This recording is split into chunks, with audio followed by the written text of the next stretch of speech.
This video discusses knurling.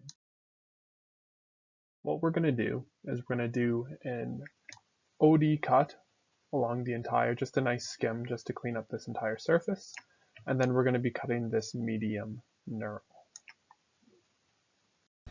Okay, so I have my workpiece now, and what I'm going to do is I'm going to remove it. I'm going to chuck on that chucking shoulder and support my workpiece with a tailstock with a center in it. So I'm going to loosen this off. Just going to chuck in it right about here. And as you can see, it's sticking out. If I were to start machining on here, it would act like a lever and it would just deflect a lot. So I need to put my tailstock in to support it.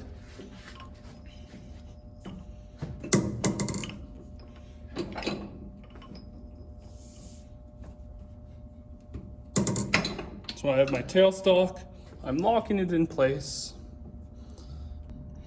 What I like to do for safety is just take a marker and just put marks on the tailstock like this.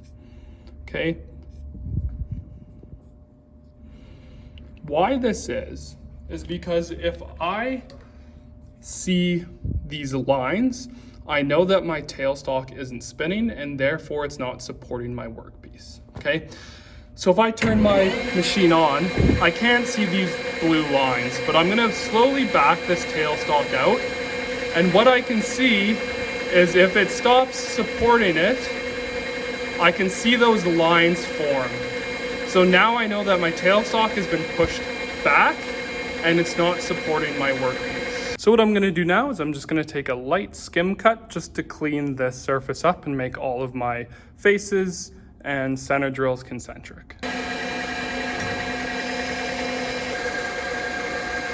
Okay, so what I'm gonna do next is I'm going to cut the knurl on my machine.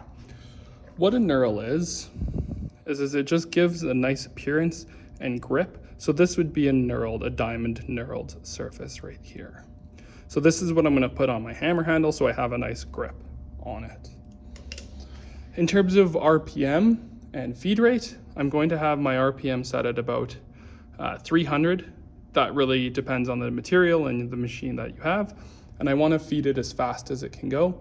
So on this machine, it's about 20 thou per revolution.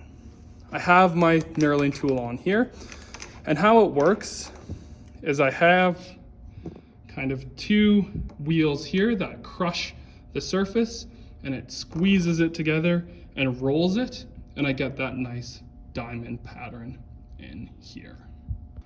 So what I'm going to do is I'm going to mark out where my knurl is going to be. So this end of it right here is going to be my threaded part, and my handle is going to be back here.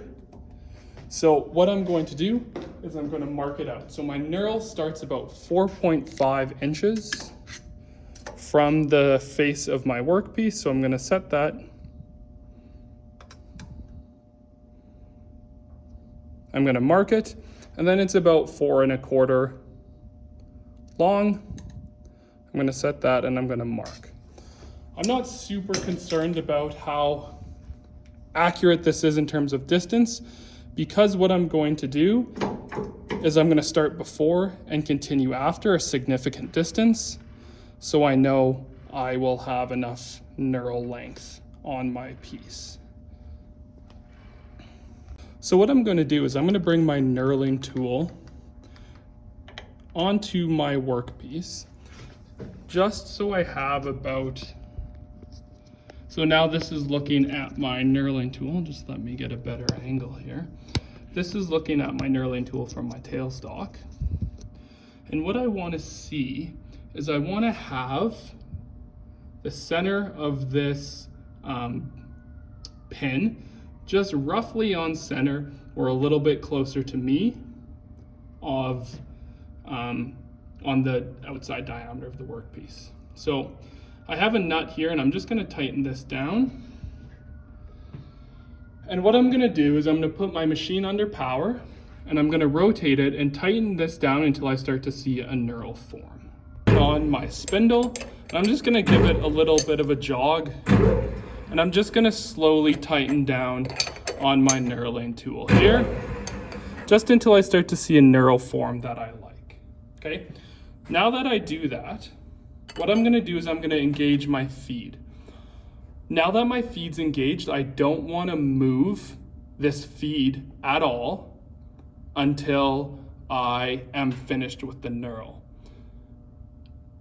I control how far it goes by my spindle and using the brake when I want it to stop. Okay, so I'm gonna bring this back over here. I'm gonna try to get you a good angle here of the knurl.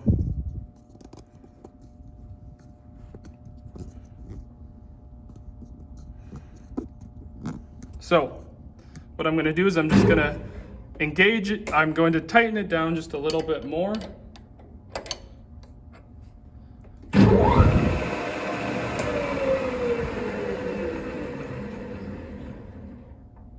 And if I look at that knurl is starting to form, okay?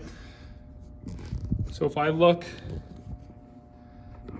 at this surface right here, I can see I start to have my knurling pattern form. The back fit's gonna be a little bit crushed because that's where I was running it without having my feet engaged.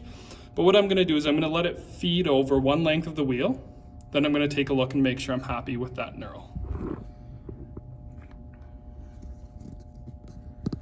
So I'm going to engage, let it feed over.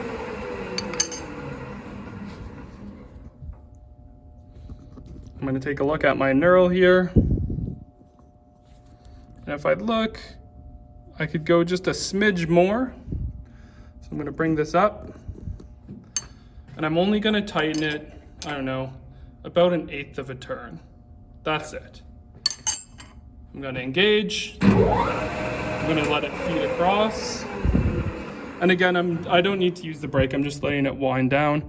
I'm fairly happy with that knurl now. So what I'm going to do is I'm going to let this feed all the way across. So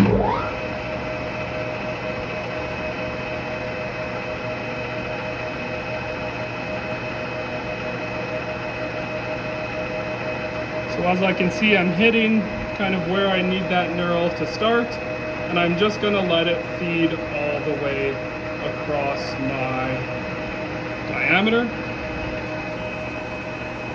And once I get roughly to about that fully past that blue spot, I'm just gonna shut my machine off with the clutch.